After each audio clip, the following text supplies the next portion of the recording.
Warning: this clip may contain greatly offensive content. Do not watch if you have a heart condition or are under 18. I'm not kidding, you will die.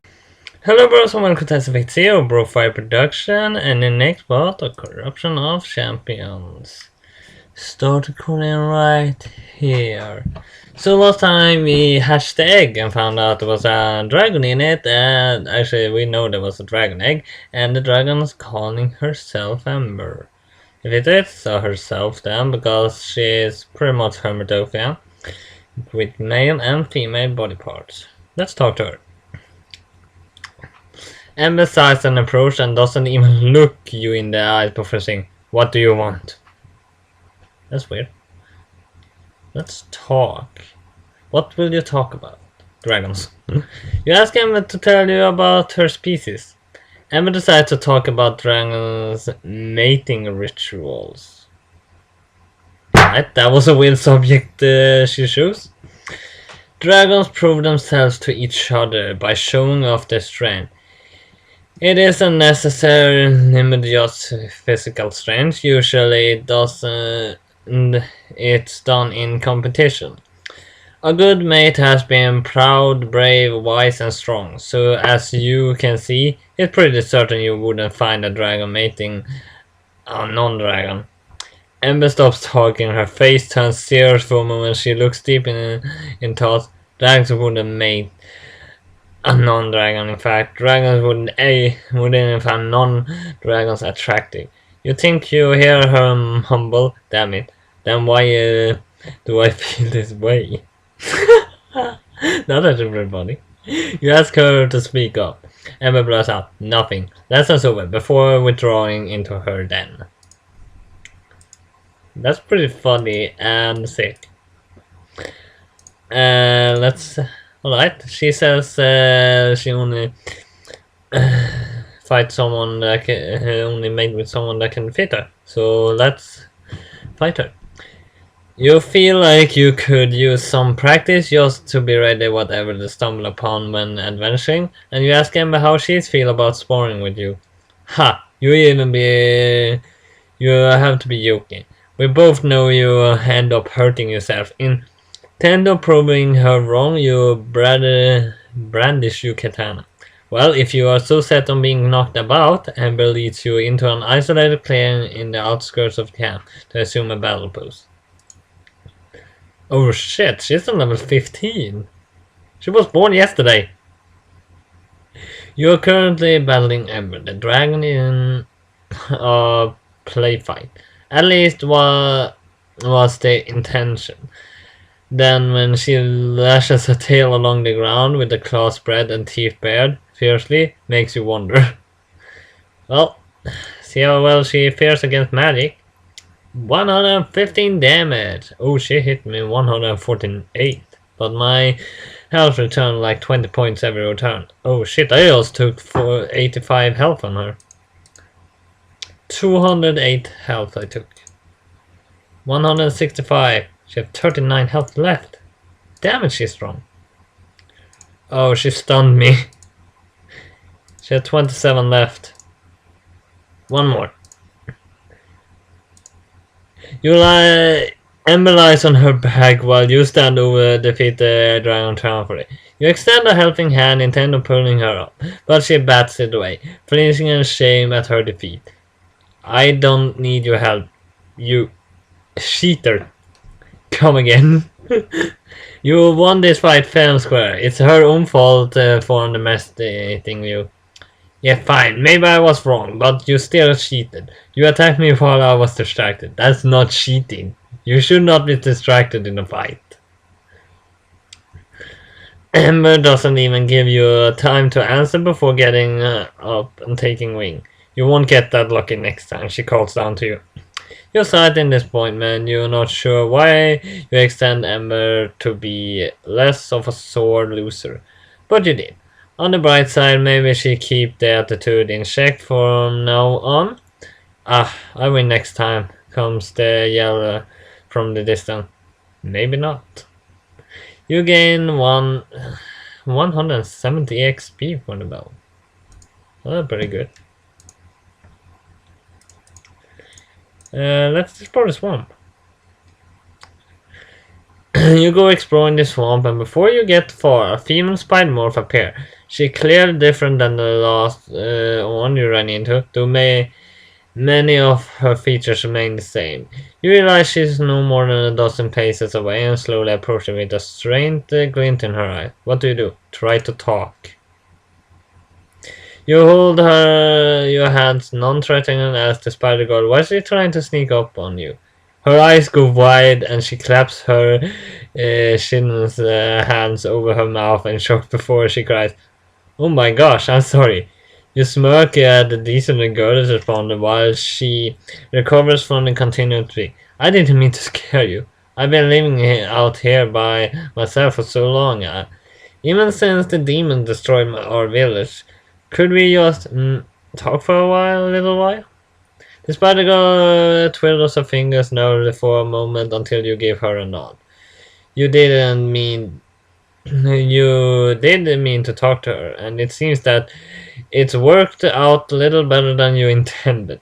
She takes a few tiny steps forward before sitting down cross-legged in some ferns. Feeling no threatening from the strange monster girl, you sit down across from her and let her play you with questions about your adventure. And once she's finished, you do the same. After you both had your fill of talk, the spider girl asked, "I was wondering if you do..." Huh.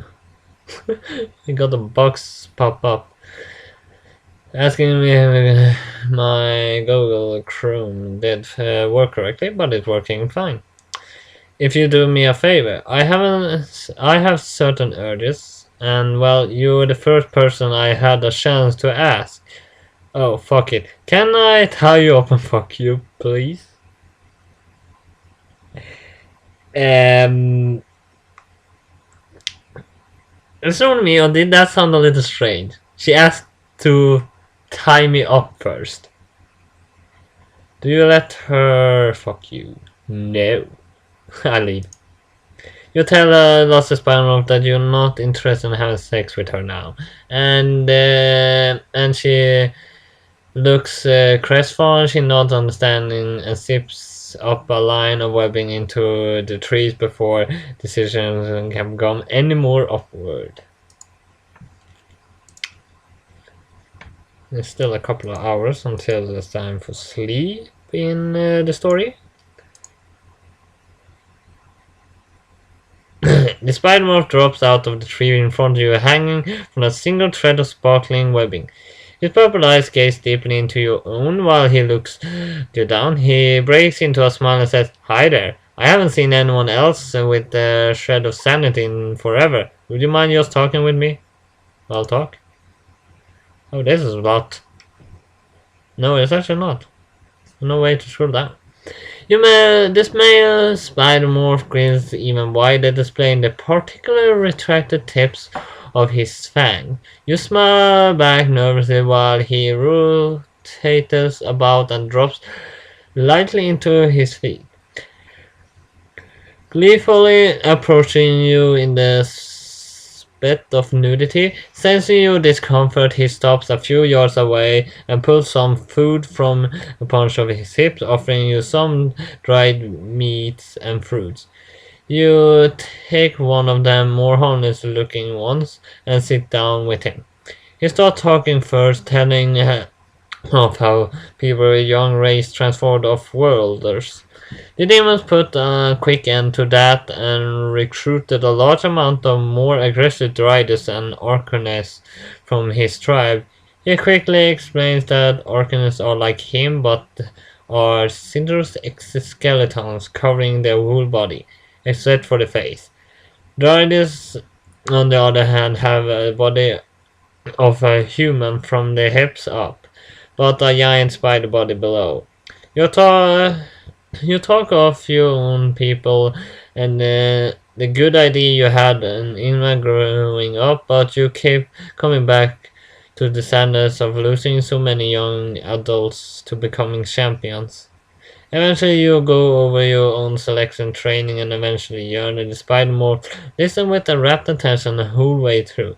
Whoa, committed argument. That's quite a story. Thank you so much for talking to me today. Here, take this.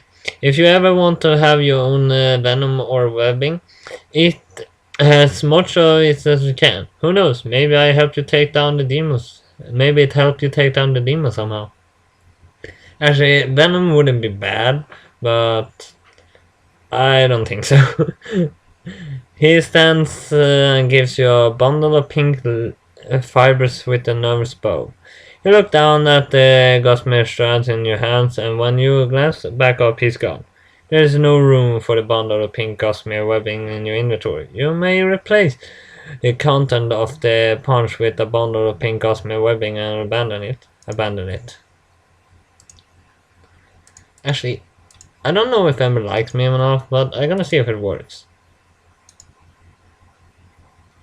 You ask Ember if she would be willing to give you a taste of her blood, the size of power that lies within. Why? Why should I hurt myself for you? Evan blows a small ring of flames, and you walk away. Well, I need to make her like me more then. Actually, let's try this. Let's drink a couple of vitality tonics and fight her again. See how does she react this time when I beat her. I think I should be able to beat her. But just in case I lose, I'm gonna make back. I don't know how if it affects the story if I lose. Spar. You feel you could use some practice. You ready whatever stumbles upon an adventuring. Ha! You have been joking. You end up trained. She said the exact same thing as before. Well, let's use a couple of spells. Right, that got her health down to nearly half. I hit 42. It's gonna take a time if I only using my katana. Actually, white fire. I could use it again. Recover. She has 25 health left. 15. Oh, I beat her. Emma lies on her back while you hand over the fan. I don't need your help, you cheater. Yeah, fine, maybe I was wrong. She says the exact same time thing as last time. Alright. Actually, let's explore the desert. Nothing. I found nothing. Sleep. Let's fight her again. Actually, I think there are stats for how much she likes me. Oh, she already liked me 25. That's pretty good. Ember Spar. She says the same thing.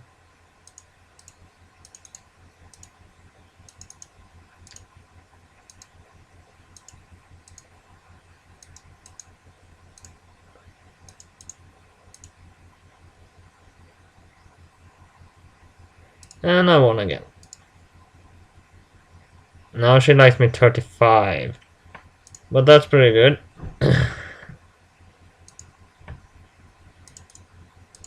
Let's explore the desert a bit. And I can defeat her with one hit. Yep.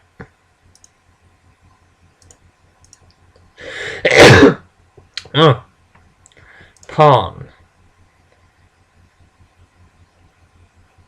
Oh wait. I got Bimbo Liquid. I actually saw that while I checked around a little in the Crouching Rush Champions wiki. I found one pretty good use for it. It's worth 500 gems. So you can think about what could be used for. High mountains. You make your grueling retreat through the mountain passes with slow, wary determination. As you get higher, you feel almost like you could reach out and touch the uneven clouds that surround the summit. The floating of dozens of harpys' wings fills the air when you get closer to the nesting area. The flutter of the circle in the distance, seemingly content to watch for you now. They glanced around, discovered numerous egg-filled nests before deciding it would be wise to stay away from those. The mothers have gone far, Climbing higher, you take special care not to disturb the nests, but the effort is wasted. While holding yourself up on a particularly narrow ledge, you come face to face with an harpy alien visage. She must have heard you climbing and come to investigate.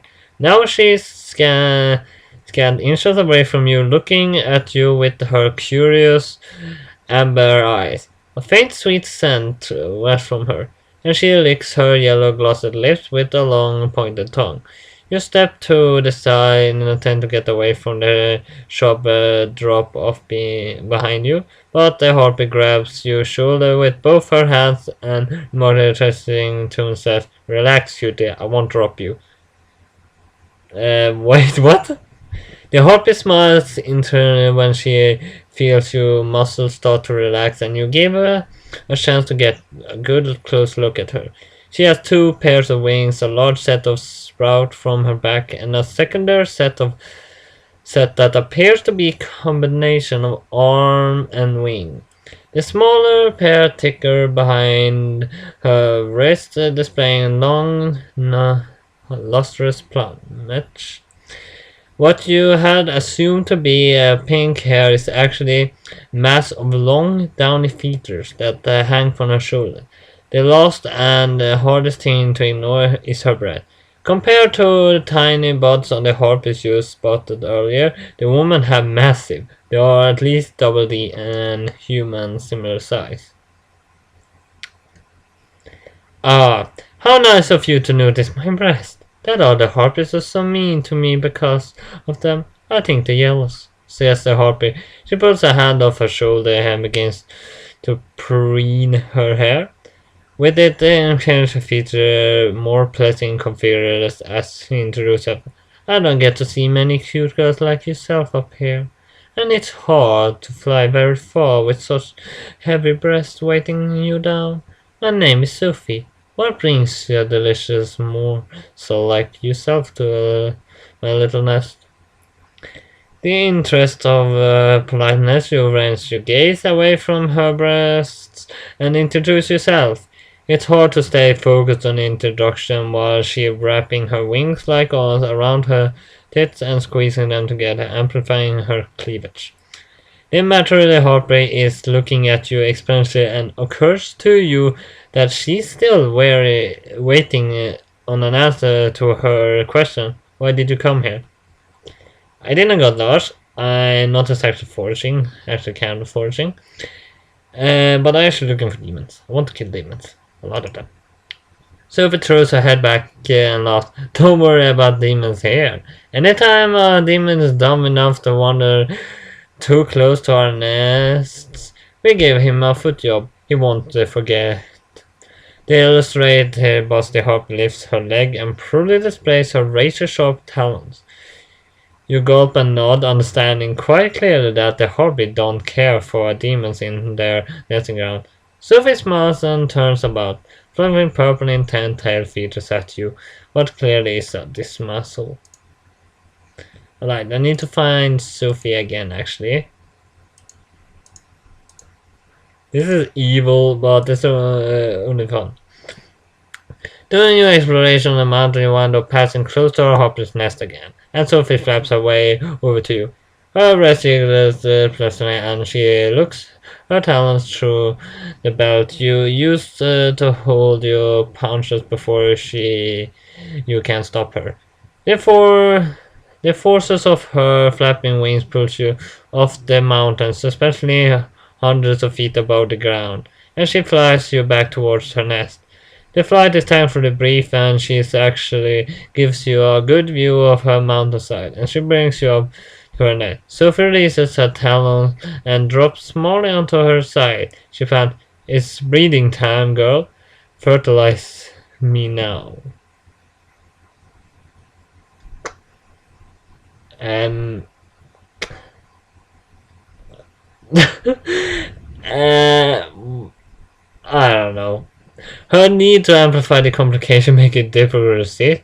It looks like you have turned her down now. She's probably tried to force herself to on you anyway. Do you give her the demand? No.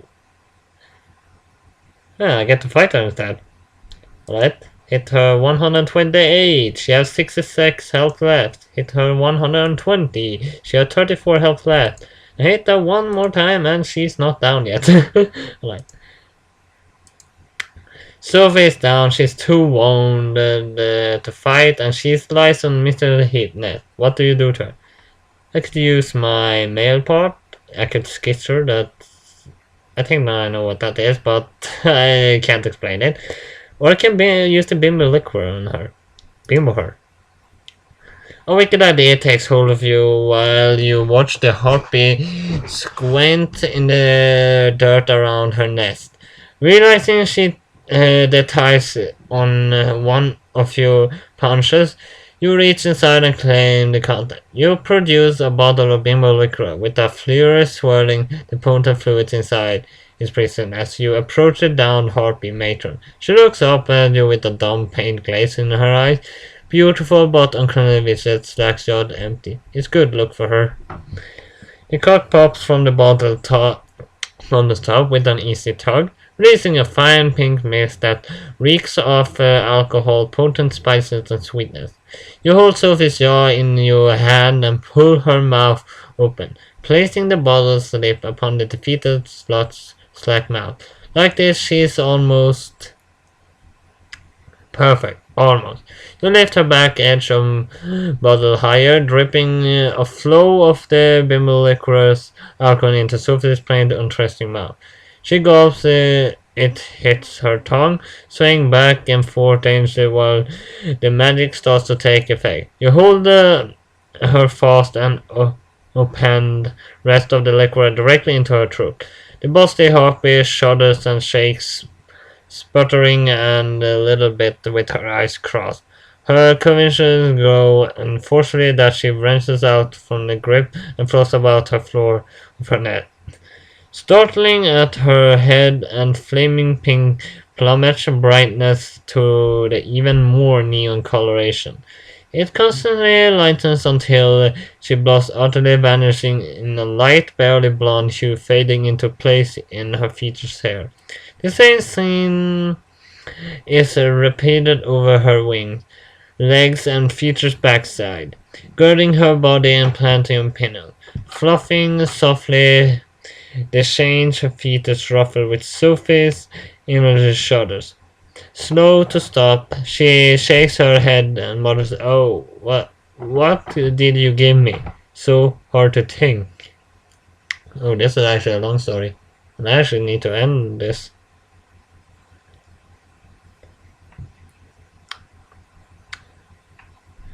You display the bottle warning label Hoppe, waiting for her to run. She squirms in confusion and pulls back, her heaving breasts jiggle and bunching about. What's that? Some like weird language or something? I can't read it. Sophie brow knits in confusion. You can practically see her gears trying to turn, line her open, closed eye.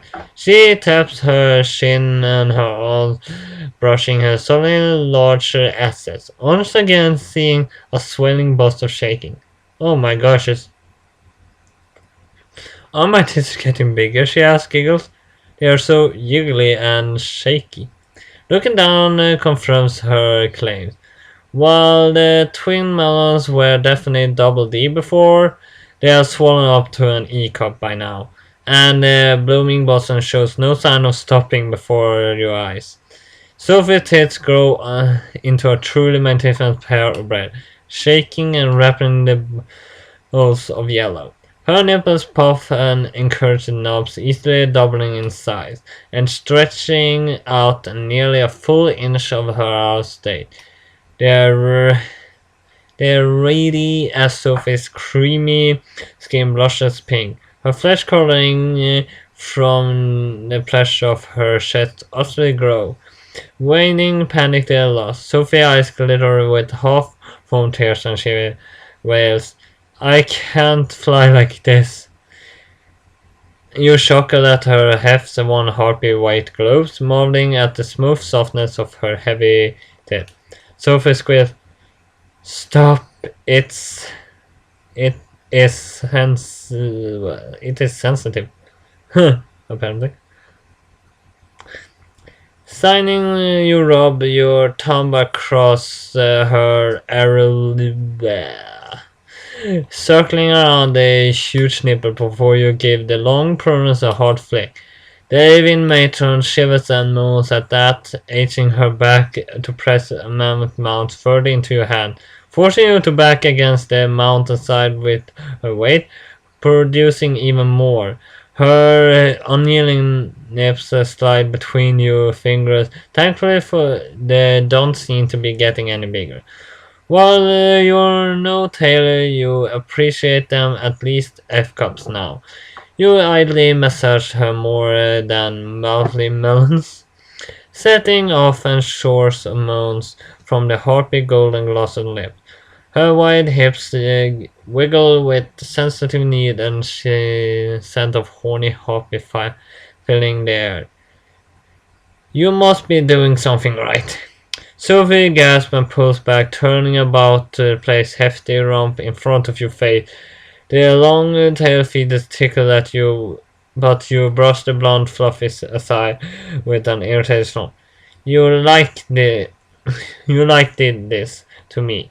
Whatever it is making me all horny and slurpy and yummy and dumb and can we fuck? She across closing her train tough part of the way through her debris and uses begin to drip from her inflamed cunt lips. Sorry about that. Um, you run your fingers from top Sophie's box to the bottom, even stopping to slide the lubricated across her taint of the circle her sensitive ASSHOLE.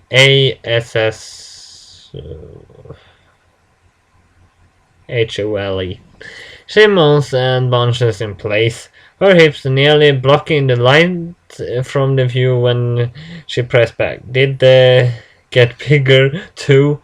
You pause to watch her hand diverting ass cheeks and confirm that they are, in fact, growing larger just like her tits.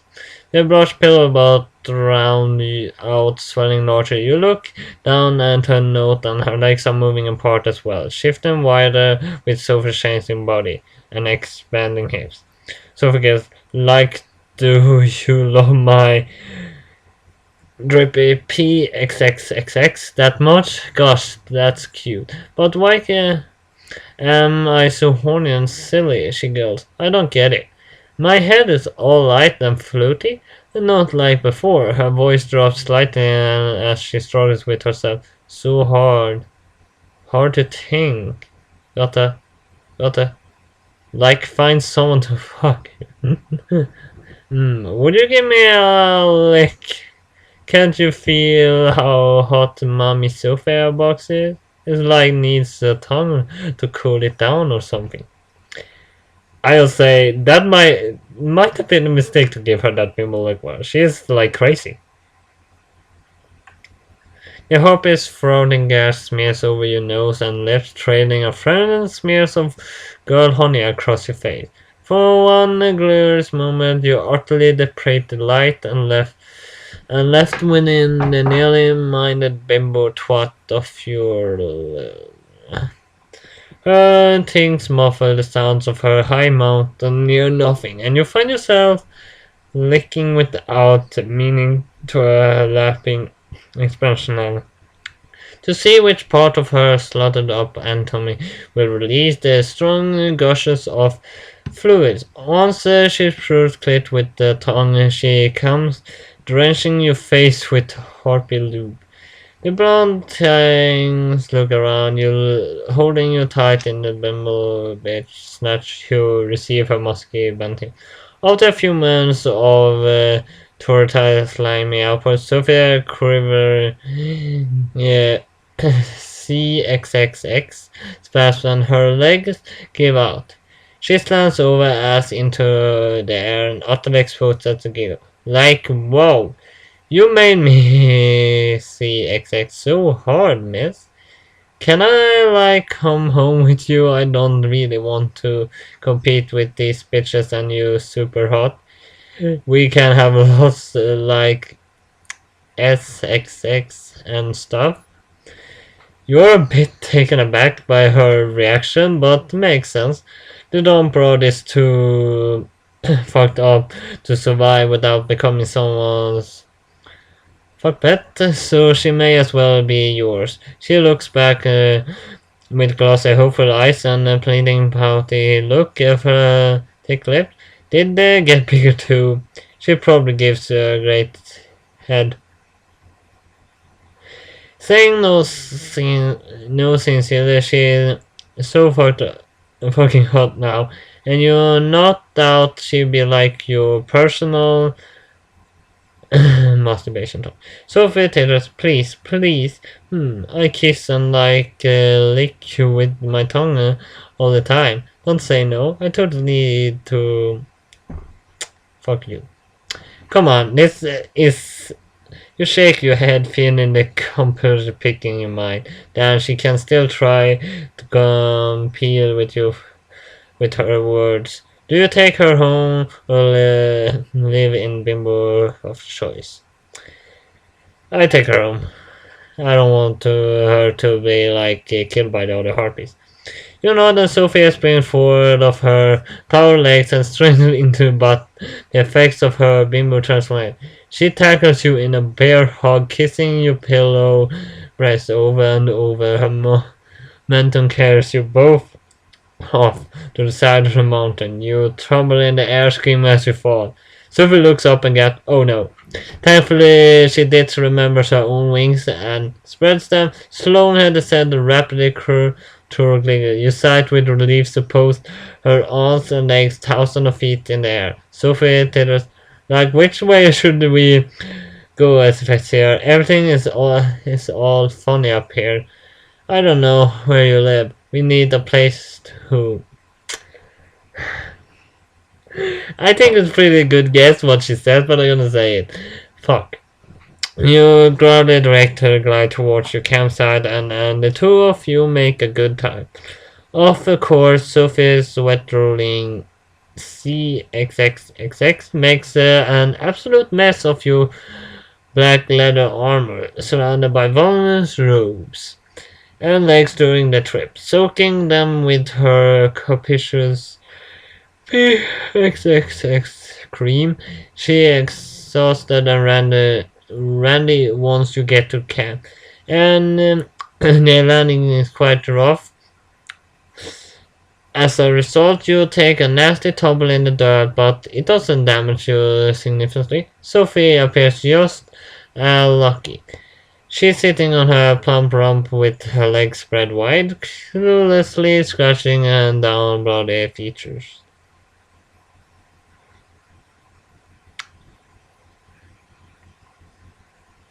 After a few seconds, the bimbo doll's eyes seem to light up with a delight. Oh, is this where you live?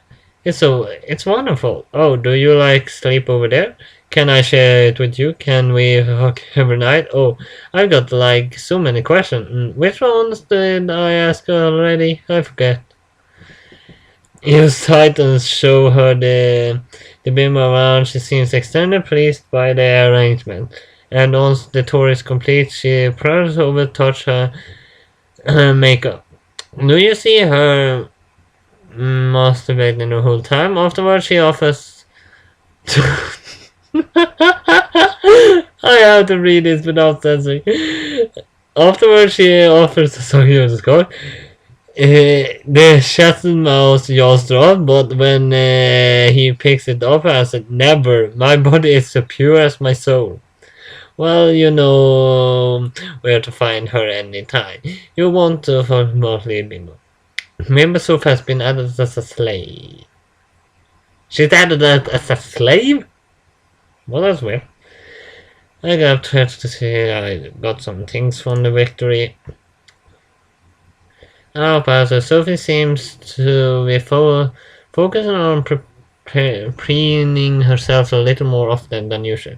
She keeps finding excuses to be around you close enough that you can smell a swear peach-like scent of lost that changes around her.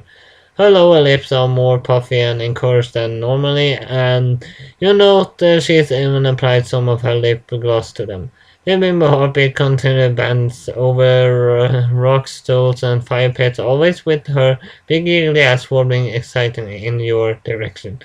Go lives 6 feet below. She's clearly in the session, ready to breathe and wanting you to do it.